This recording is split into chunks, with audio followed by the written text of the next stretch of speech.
I've had people die right beside me. I've seen people overdose. I've had to bring people back. Daniel's experience is one many have had to endure over the past few years in Canada. The opioid epidemic is a national crisis. 25,000 people in this country have died from an opioid poisoning in the last 5 years. In the first half of 2021, 87% of those deaths involved fentanyl. Dr. David Yerlink, head of clinical pharmacology and toxicology at Sunnybrook Health Sciences Centre in Toronto, was one of the first to see the warning signs of how addictive opioid painkillers were back in 2013. In the early 2000s, like many doctors, I was pretty liberal in my prescribing of drugs like OxyContin in an effort to help people with pain. I, in hindsight, had clear red flags for opiate addiction. Why do you think Canada is now standing in this epidemic? We still resort to opioids much more readily than the best medical evidence suggests we should. We prescribe them, I think, far more often and at much higher doses and for longer periods of time. Still, you think, oh, today? It still happens. Okay. And that, I say that despite knowing that most of the deaths today aren't from prescription opioids, they're from fentanyl. And so people will rebut my argument. They'll say, well, this isn't a pain problem, this is an addiction problem.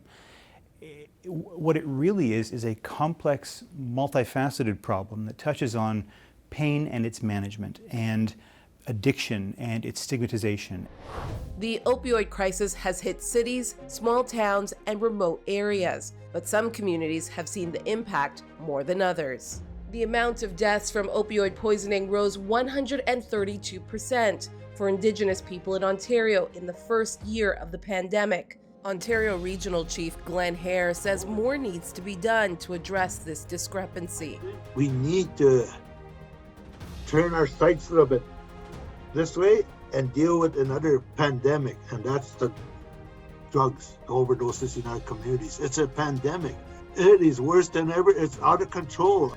So what is the solution to this ever-growing problem? Advocates in the field say harm reduction is the only solution. Tim McClement is the executive director of the AIDS Network in Hamilton, one organization that has a harm reduction outreach program. So our approach is to help with prevention, so prevention of HIV, hepatitis C. Some of the criticism that we've heard is that while harm reduction clinics and services are available, there isn't a direction towards treatment for some. We've never not directed people away from treatment. I suppose the philosophy of harm reduction is the focus may not be, you should stop using drugs. It's more like, if you're going to use there's a safer way to do it. In Vancouver, Providence Healthcare's St. Paul's Hospital has an overdose prevention site. Carlin Patterson is a nurse who works on site. Many of our patients continue to use substances while admitted to the hospital because they're trying to manage their pain and withdrawal. And despite what we may be able to try to give them as a medication alternative, it's not really cutting it with this super concentrated and toxic supply that's out there now. But how far is too far? Dr. Scott McDonald is part of Crosstown Clinic in Vancouver, the first clinic in North America to offer medical-grade heroin in a supervised location to chronic users. He says this is one approach in a long line of care. Do you think this is the answer to this national epidemic? It is part of the solution. We need more options for folks, more tools in the toolkit. Talk to me about what you've been seeing in the last 5 years when it comes to fentanyl. The street supply has just become more potent and more toxic. We used to start with a dose of 15 milligrams of diacetylmorphine. That just, with the current tolerance and the current potency of the street supply, that's just not sufficient to give people the relief that they need. Pastor Kevin Mast disagrees with the harm reduction strategies. I think safe is a misnomer because there's nothing safe about injecting heroin into your arm. He runs Hope Center, a church which also has an addiction recovery center called Hope House in the core of Barrie, Ontario. The problem is that while the evidence-based research says, yeah, if you come into the safe injection site, you are far less likely to pass along a bloodborne disease or to overdose and die, absolutely, that's inarguable. The problem is that they also won't be offered help.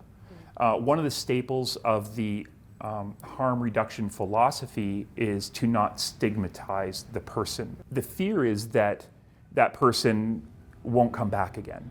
Loving community and inclusiveness is actually the cure. The opposite of addiction is connection. This week on Context, opioids, Canada's other epidemic. Daniel Lazazzaro has been clean for a year. After years of battling addiction, he found recovery at Hope House in Barrie, Ontario. So the drug scene started off at a pretty young age. It was never enough for me though. I always just wanted to get out of myself. I didn't want to feel nothing. It just, you know, I could always do more than anybody. I could drink more than anybody. I always had to one-up somebody, I felt, right? So the drugs just got harder and harder until it just consumed my life, my everyday life. I lived for the drugs, right? It just... Did you ever OD? Yeah, I've OD a few times, yep. So you know, we're doing this show on the opioid crisis and all that's happening. What have you seen when it comes to opioids on the streets, and especially fentanyl? So with especially fentanyl, geez, so I've had people actually die right beside me. I've seen people overdose. I've had to bring people back. I've had to use the naloxone on people, sternum rubs, stuff like that. I've had people tell me what have happened to me. I've woken up out of an overdose, not knowing what's going on. And the sad part is right after I'd come out of it, I would still pick up. I would still pick up no matter what. Why do you think that is? You know, I've read a lot of studies, and there's almost this, like, the pull of the drugs is just so overpowering that it overpowers even the idea that I could die. Yeah, so I think that's a big part of it, is that I didn't care. Yeah. I almost wanted to die for the most part. I was so deep into the addiction, especially when I got to fentanyl, that I couldn't care anymore. I didn't care. I hurt everybody around me. There was so much shame, guilt, eating me up inside, losing relationships, watching friends die, owing money. It was just a revolving door. So it was just, how far can I push it? Right? Not actually wanting to take my own life, but being okay if I died. Yeah. How are people getting addicted to opioids? Like, what's the issue?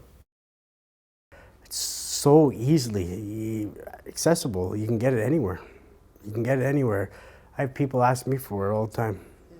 Just, I mean, my tattoos and whatnot, maybe I give off that look, but people ask me if they know where they can get some.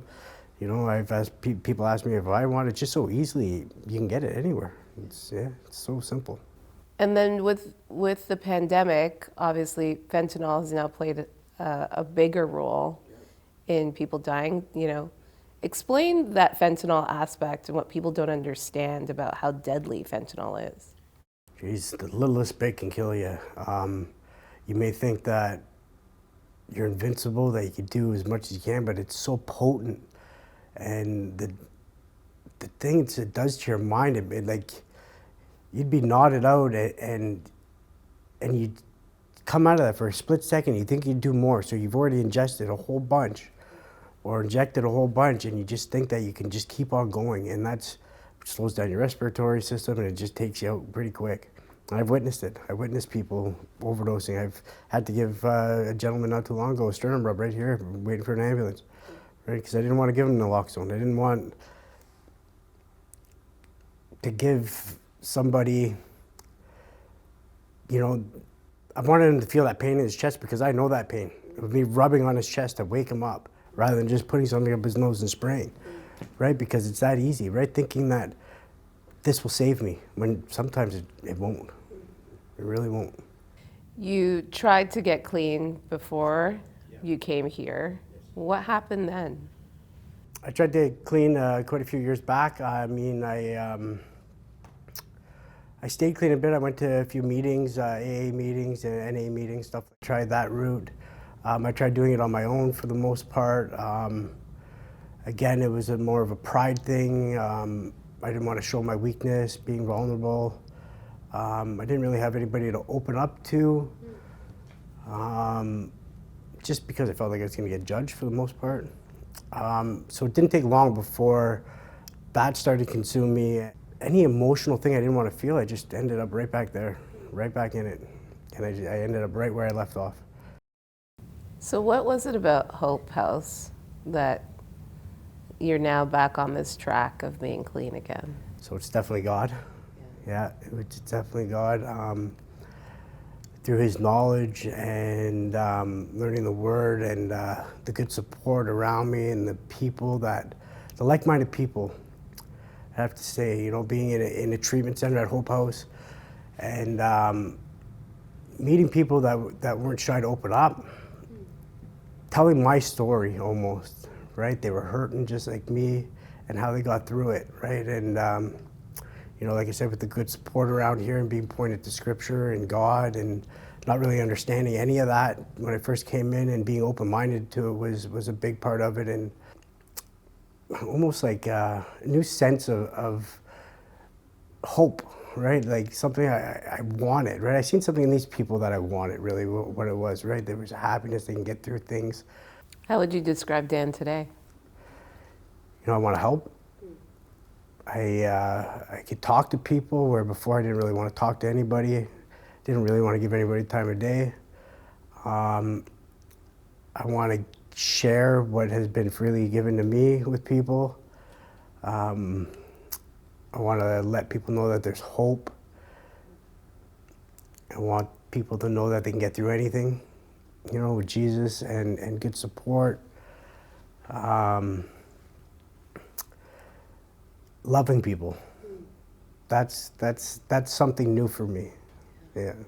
I see the light in your eyes, Dan, and that only comes from Jesus. That's right. Yeah. Still ahead, a firefighter's experience with the opioid crisis in a small town and how it hit close to home.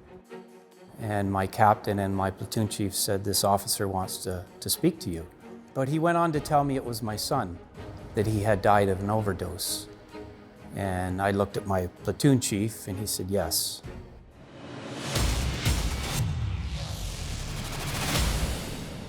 The opioid crisis in this country has many wondering what can be done to stop this from continuing to happen.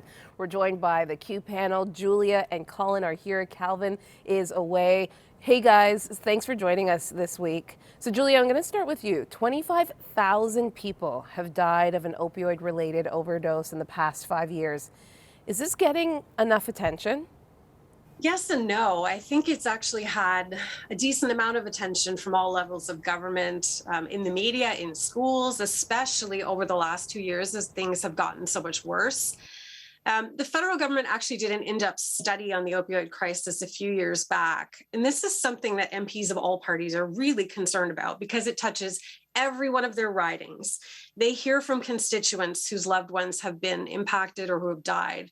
So we now have a Minister of Mental Health and Addictions, and she's tasked with responding to this challenge. In her mandate letter from the Prime Minister, she was instructed to lead a comprehensive strategy to address problematic substance use and to work with the provinces and territories to provide access to a full range of treatment and harm reduction programs. And I think this is a hopeful sign because often attention is one thing and action is another. I think, though, we need a sharp focus on solutions. The reality of toxic drugs is so scary and the cost is so high that I think a lot of focus is on harm reduction and safe supply, which are really important, but so is recovery. We need to save lives, but we don't want to leave people where they are because there is a point of no return with many of these drugs, and it's not necessarily death. Sometimes it's just damage that there's no coming back from. So we need significant investment in and improved access to recovery and treatment programs, at least as much, if not more so, than harm reduction. Yeah, we're going to touch on this a little bit later. Colin, I want to hear from you and your thoughts. I agree. There has been a lot of attention at the government level, but I don't know if the common Canadian going about their lives is really knowledgeable or knows about this opioid crisis. Colin, what are your thoughts? No, I think that you're actually onto something there, Maggie. I think that's a helpful perspective. I do think there are various levels of government and other kinds of non-governmental agencies that are working on important solutions to the problem. But part of this conversation has to be also, as a culture, how do we think and talk about things like substance abuse? I think that there has been a move towards harm reduction and recovery as a bigger focus, to seeing addiction as a physical and mental illness and not simply as a moral failure. And those are all really, really good developments that it would be great to see us continue to articulate those perspectives. And I think another really important piece, and here is where I think the church can maybe think about its role. We need to think about the way that communities and networks of people, not just governmental organizations, but networks of people in communities, can help people who are experiencing addiction in various ways. Yeah, I absolutely agree. Julia, you alluded to it. There are many theories and thoughts around what approach to take when it comes to helping those addicted to drugs. Harm reduction is one that is supported provincially as well as federally with financial support. Should it? Julia, what are your thoughts on this? Complicated. Yeah. So years ago, when one of our local shelters here initiated a harm reduction program for alcoholics, one of my homeless friends who took part in the program kind of renamed the facility, gave it a name that reflected what he felt was a less hopeful approach. So while he was taking advantage of this program, and I think it probably did make him safer, he also felt on some level that his recovery had been given up on. Harm reduction is meant to be one part of a 4-pillar approach. So harm reduction, prevention, treatment, and enforcement. But that one pillar gets a lot of the attention and funding, partly because of the urgency of the situation we're in, but also because it's the most cost effective, right? It is so much cheaper to hand someone 10 clean needles and supervise them while they use than it is to give them a bed in a detox or recovery for even one day. But the goal of harm reduction should be to keep people alive long enough to get them the help they need. It should be a means to help people get to that next step. These sites save lives, and I think they need to be an important part of our approach, but they can't be the single focus. As I said, we need more detox and recovery beds, more affordable treatment programs. It can be really hard to find a spot, and the cost can just be absolutely prohibitive. And recovery is expensive. It's a long process. And so it has to be supported. Absolutely. And what we've also heard in our research is that what you've said correctly, Julia, that there aren't enough beds, but there are a lot of harm reduction sites. So, we spoke with one young man who has been clean for a year. He said when he would go to harm reduction sites, he'd actually just use them to get clean needles, and then he'd sell them back on the streets. There needs to be, I think, a pillared approach. What are your thoughts on that, Colin? Is it effective? I think it's, like Julia said, an important component of any approach to this problem. I think that one of the things that happens with lots of very serious public policy issues is that we end up sort of bifurcating into false ways of thinking about the problem, where we have to pick either one approach or another approach. We actually need a multi-pronged approach to these kinds of problems, and Julia's 4 pillars are exactly the way that I think is the right way to think about this, where we actually are putting attention into all of these areas simultaneously. One of the things we don't want to give into is we don't want to lose hope here. We don't want to lose hope for individuals who are experiencing addiction. We don't want to lose hope as a society that we can't do anything about this. We can do things about this, but we need to avoid these false dichotomies where we're choosing either harm reduction or recovery. No, harm reduction and recovery, community-based work, also NGO and government-based work, all of these things need to kind of work together. It's a place for us to collaborate and to find ways forward. And I don't think we really need to choose one or the other. We need to understand the role of each of these components in helping people who are experiencing addiction. Yeah, a multi-pronged approach. Thank you both for your time today. Thanks so much. Thank you. There are many opinions on how to address this national problem, and as one guest has already said on the show, there needs to be a varied approach. What works for one doesn't always work for another. We want to leave you with one last story. Jeff Walsh is a firefighter who's used to making calls at overdose sites on a daily basis, but never did he think that this would hit him so personally. So Jeff, as a firefighter, how have you seen the opioid crisis hit this small town of Brantford? It's hit it huge. Specifically in the last 4 or 5 years, we went from really not seeing a whole lot of overdoses to, whereas now it's every shift you're seeing overdose calls. It's affected a lot of families. It's affected your family. It has affected my Specifically. family. Yes, it has. Tell me about Brody. Describe who he was, what he was like. Brody was my first son. He was from a broken marriage. My ex-wife and I split up when Brody was 18 months old. He was just, he was a kind soul. When he was probably 12, he started getting into the marijuana. Brody had ADD, ADHD. He was labeled with all kinds of different disorders. When did his relationship with opioid addiction start? That's a good question. Like I said, Brody was 14 when he was arrested the first time, and then he went to a youth detention center, and then he was in and out of halfway houses and stuff. And so that was kind of his life for the last 14 years. But during the last couple years, when he got out the last time, he said that he had got hooked on opioids when he was in jail. But he played it down, saying, "I'm okay. It's not going to bother me. I'll get past this, and I'm not addicted and everything." And ourselves as a family believed that, but over time, we really started to see that it had taken its toll on his life. What kind of toll does opioids take on a young man's life? He couldn't work. He had a hard time holding a job. There were mornings where he just could not get out of bed because he was too high, he was too out of it. And then he would lose his job and go from one job to the other. And then when you don't have a job, you don't have money, and then you want opioids, you turn to more criminal stuff.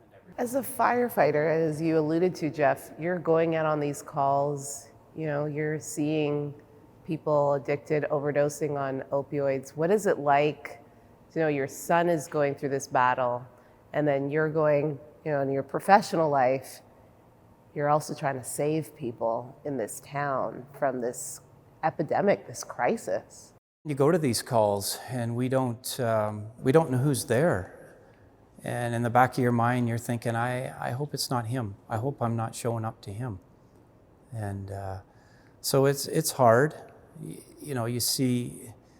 You see what the families are going through and everything, and you're going through that at home yourself, but you feel helpless. You had a special moment with Brody in talking to him about faith and about Jesus. Tell me about that conversation. About a year before he died, he called me up and he said, "Dad," he said, I've been having some bad dreams. And he said, I don't know what to do. And he said, there's something that's just tormenting me. And, what can I do about this? And I got a sense of his heart and everything. And I said, have you accepted Christ? Have you ever done that? And he said, well, no, not really. I said, would you like to? And he said, yes, Dad, I would like to. And so I just read him some scripture. But what I didn't know is the last little bit that he was in jail, he had started to seek on his own. And I was not aware of that. So that day I led him to the Lord, and he gave his heart, and he lived the best he could with his addictions and his mental health issues. From what I understand, one of your old teams were the ones that were called to Brody. Take me back to the day when they found him. Yes, April 28th, 2021. I was here, number 2 station, And we get notices on the captain's cell phone when calls come in, and we did hear that there was it came in as vital signs absent at a motel on Coburn Street, and you just think nothing of it. You just think, well, that's not us that's going to that. That's an overdose that the main station will go to. So you just left it at that. And probably about a couple hours later, we were just standing around, and we seen a police officer come in, and followed by our platoon chief. So we know that's really not normal. So I walked out there to see what was going on, and my captain and my platoon chief said, "This officer wants to speak to you." He went on to tell me it was my son, that he had died of an overdose. And I looked at my platoon chief, and he said, "Yes." And to this day, I cannot tell you the words that officer spoke to me. I just remember a lightning bolt going through my body. It was a day I'll never forget. It was a day that I would say I wasn't totally taken off guard, but you always hope that they're going to pull through, and they're always going to get out of these addictions. But Brody never did. Would you say to families that will be watching, parents that are watching, that are currently journeying with a child, a loved one who is addicted to opioids? Don't beat yourself up about it. Don't think, should I be doing more? Could I have done more? This is my fault. My son was given every opportunity in life to succeed. He was given cars, he was given a motorcycle, he was given roof over his head. And it sounds like he was given a lot of love as well by you, Jeff. He was given a lot of love. I went to his grave a couple weeks ago on his birthday, and there was a note there, and it was from my mother, Brody's grandma. On it said that if love had kept you alive, you would have been alive forever. And it's so true. It's so true.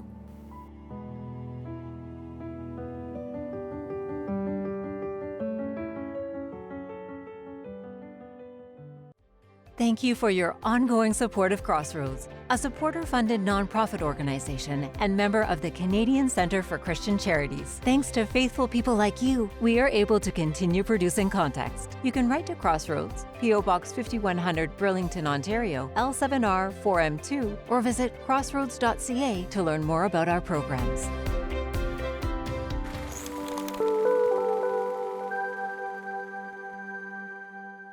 Context Beyond the Headlines invites you to an exciting new season. This year, we're expanding our reach with a brand new podcast that will explore the interaction between faith, justice, culture, ethics, and society. As we move forward with this brand new season and the launch of this brand new podcast, would you consider partnering with Context financially? It is because of the generosity of viewers like you that we're able to continue to tell the stories that matter.